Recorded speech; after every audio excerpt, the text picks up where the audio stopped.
Today, I'm going to run you through how do you assemble a bag in disc golf, what it means, what disc to choose, and then I'm going to go through and show you what's in my bag and kind of show you where I'm headed throughout the year, where I think I'm going to go. So why do they call it an in the bag? Well, the bag is referring to your disc golf bag, and in your disc golf bag, you have discs. Now, if you've played around a disc golf, you know that those discs have different rims and different flights like we've covered in this series. So how do we go about putting discs in our bag that won't overlap? Because if you have multiple things that do the same job, right, it kind of complicates it. If you can make your bag full of 3 discs and you've got all the shots you need, I think that's almost better than somebody who carries like 40 discs in their bag and all of them do something similar. It's actually a flaw I see in a lot of beginners that needs to be changed. So how do we go about assembling a bag? Well, the way I think about a disc golf bag, and I'll probably put like a graphic on the screen, is I think we can separate our disc golf bag into about 5 different slots. And then from those 5 different slots, you're going to have 3 different options. Well, what do I mean? So in your first slot, you're going to have your putter, right? Now, your putter, it's going to be the slowest disc in your bag or one of the slowest. It's got the blunt nose. Usually putters have a speed like this PA3 over here. They have a speed of 3. And remember, that speed is the first number. So putters usually have a speed of 3. They're the ones you approach the basket with, right? So that's your first slot. Your second slot is your mid-range slot. Mid-ranges, the speed number is going to be a 5. So for instance, in my bag, I have a hex that flies in that spot. Okay, going on from there, the next slot you're going to have is a 7 speed. Now that's your fairway driver. The 7 speed, you're probably going to, like as a beginner, it's going to be your fastest disc, but it's the one that will help you shape shots in the woods and also get like more distance than a putter or mid-range. Going up in speed, our next slot is the control driver or the 9 speed. And as a beginner, this is probably where I would stop.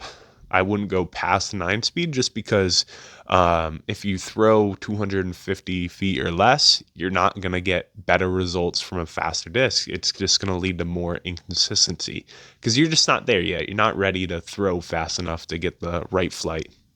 Now, after your control drivers, and those will be for like us people who don't throw far, those will be our like max range drivers. The next after your 9 speed is you have your distance drivers, and those are like 11 plus, right? Now, why did I say you have 5 different slots? Well, what happens is when you have different mid ranges, for instance, so like in my bag, let's see, what do I have? So I have for my mid ranges, I have a Rolo, I have a Hex, and I have a Swarm. And all 3 of these discs have completely different flights. What do I mean by that? Well, you want a disc on a backhand, a righty backhand, let's say. You want a disc that will go left, you want a disc that will go straight, and you want a disc that will go right. If you have those 3 shot types covered, then in that speed slot, you're good. You don't need to make it more complicated than that. It's just, hey, at this speed, I want a disc that goes left, straight, and right. So for me, pretty comparable to the righty backhand. The disc that goes on a lefty forehand, which is the same line, the thing that will go left is the Swarm. It's really overstable. As soon as it leaves the hand, it will just go out and it crashes to the left. My straight guy is my Hex, right? I can throw this flat. It'll go mostly straight and then a little bit back. And then my guy who will go right on a forehand is the Rolo here. And if you have all 3 of those slots covered for all 5 of those speeds, you're going to have a complete disc golf bag. Now that we covered filling slots in the bag, how do you actually pick the discs? How do you know what they're going to fly like? Well, I would say most of the time you're kind of just guessing, but there is actually a way to tell. So on a disc golf disc, I think we've covered it before, but it has 4 different numbers. So the first number we covered is the speed of the disc. Like this PA3, the speed is a 3. That makes it a putter. The second number is the glide. So the PA3 here has a 4 glide. And then the last 2 numbers kind of make a math problem to figure out how it flies. And what do I mean by that? So the way I think about it is I think about almost just adding them up. And if you get a positive number, they'll go somewhat left. If you get a negative number, they'll go somewhat right. And if you get a number that's close to 0, it'll go straight. So this PA3, it's a 0, 1. If we add up 0 and 1, what number do we get? Well, you get 1. So that tells us, hey, this thing's probably going to finish a little to the left on a flight. Whereas, we go and look at something like the Rolo, and I'll blow this up so you guys can see it. But the Rolo's flight numbers, you got a -4 and you have a 1. So -4 plus 1, that's a negative number. That means it's going to go right, or it's going to go opposite to the way the disc spins. So if you're a righty forehand player, because the disc normally spins and it should normally finish right, what this is going to do is this going to fly negative to where the spin is. Now that gets a little complicated. The way I like to think about it is just math, right? Now, unfortunately, the flight numbers, as if you've ever seen a 6-sided disc video, are actually a big lie. Now, what do I mean by that? So some flight numbers aren't accurate to pause. Some flight numbers aren't accurate between companies. So between different companies, the flight numbers might mean a little different things. Like Innova might fly a little bit more stable with the same flight numbers than Prodigy. I'm just making it up. But how do we tell, other than flight numbers, how do we tell if we're going to like a disc or not? And I think the easiest way is you go into the store, right? You go into, for me, I'd go into Flying Saucers, or I'd go into Disc Golf 978. I actually pick up the disc and I'd be like, cool, this feels great in my hand.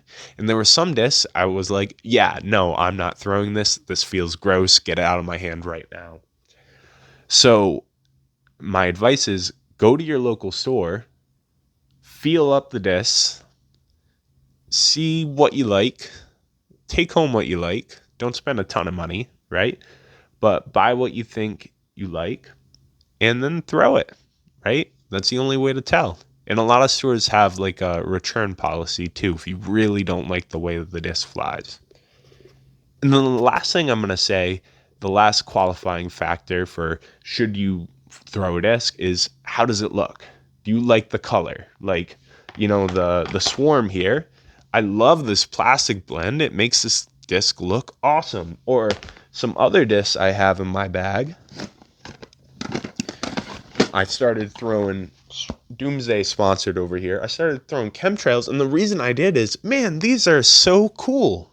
These are the coolest stamps I've seen in the game. I love how they combine the different plastics, that you have the different colors. It just looks cool, and it makes me feel better about throwing it. Now, again, in the hierarchy, it goes flight numbers, hand feel, looks, but there's a certain factor to, if you like the way the disc looks, you're actually going to like throwing it. We've talked about how to build a bag, right? We talked about at each one of our different speeds, 3, 5, 7, 9, 11. How can we get discs to fill those slots? Discs that go left, straight, and right. And we've also talked about, okay, when you go to the store, how do you pick the discs, right? Flight, hand feel, coolness factor. Now, let's see what's actually in my bag. So in my bag, starting off at the top, we're going to start off with the putters. So I putt with Lunar Plastic Wizards. I was sponsored by Gateway last year, and it's probably the only thing I've held on to. The Lunar Plastic's nice and grippy. It feels like a nice eraser almost. But I like soft putters. I also like beaded putters, and bead just means they have a little thing on the rim. So Wizards, great. Love putting with them. Okay, so now my putter slot. Now this is where it gets a little complicated for me. Now you might find like I have that the 5 different slots. Maybe you need a couple more different discs to fill those slots. And what do I mean? So I have the range and the berg in the bag. So what you'll notice about each one of these guys is they have an indent that makes it like puddle top. What I like about the Berg and the range is they're slow, so I can throw it hard at the basket and it will kind of stop short, right? I'm not good at the smooth, like the ultimate style, flipping it towards the basket. So I use these guys, okay? And then in my putter slot, I have my understable putter, which is a watt. For my overstable putter, right now I'm using a Zone SS, but I don't have a straight putter. And maybe that's a weakness in my game right now. I just being forehand only for a while, I can't find anything I like as much as I did backhanding the Envy. So I might need your help with that to find me a straight putter I like. Okay, mid-range column. So with my mid-ranges, my overstable option is my Swarm. This guy's nice, reliable, into a wind. I can even throw it on a forehand like this, and the disc will kind of swoop out and come back. My straight slots, I have these 2 hexes here. They fly great, nice and straight, reliable, feel good on a forehand. And then understable, I throw the Rolo.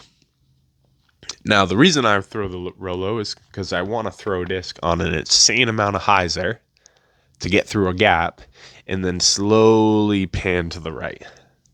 So this has been really key. Now, for my fairway slots, I kind of have a couple backups, but for my understable, I have a Crave. This is great for those nice holding churns on a forehand for me, because remember, forehand only for a little while longer. For my straight slot, I've been throwing the Chemtrail, and I have these 3 6 stamps. So I have this guy here. This is a Retina. I have the Kraken stamp here. That's also a Retina. And then I have this Glow stamp, which I haven't seen glow yet, but it's so cool. And then for my overstable option, I have a resistor. Now, I have 2 different plastics, basically just so I can, the red one here gets a little bit more churned, so it's a little more workable on a forehand, but it's just so I have a backup. Now, in my 9-speed slot, I throw the same mold, just with different stabilities. This Tesla here, they're all Teslas. This one I get my most churn out of. It fights back a little bit, but if I throw it on a forehand on this angle, this really like churn over angle, it'll hold, basically almost to the ground before it fights out. Now, this is my straight Tesla. It on a forehand, it's nice, reliable. It doesn't burn over. I can trust it through gaps. And then my 2 overstable options, I have this Reaper stamp here, which when I first started playing in the game, this I should have bought one, but I got it used. And then this patent pending Tesla, this guy is so much beefier. This is like the most overstable 9-speed I've ever thrown. Now, going into that 11-speed category, I have a disc that kind of breaks the rules, but it's because for me, I don't feel like I get the best flight out of a distance driver, so my distance driver is a 10-speed. My flippy guy is this 166-gram trail, nice and flippy.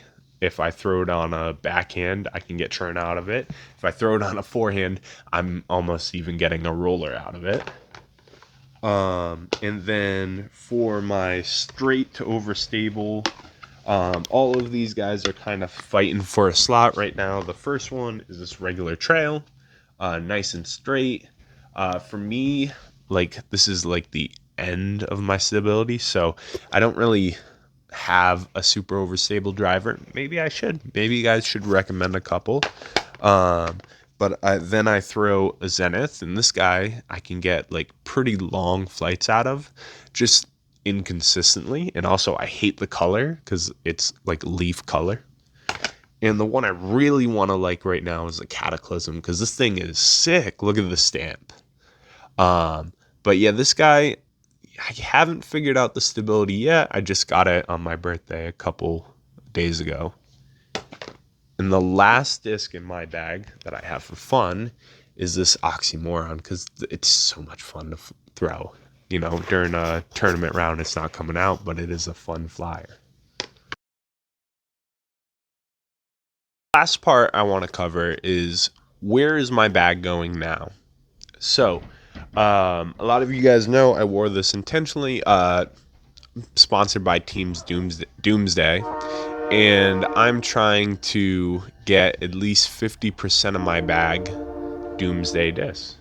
So you could see I had the chemtrail in my bag, I have the oxymoron in the bag, and where I hope to go, and the next video you're gonna see, I'm gonna not sponsored by Discmania, but my extra bag here, I have a bunch of Doomsday discs that I want to try out, and I want to find some molds that can replace some of the guys I've been throwing because I like Doomsday and I want to support them. So I'm going to try and get at least 50% of my bag Doomsday themed.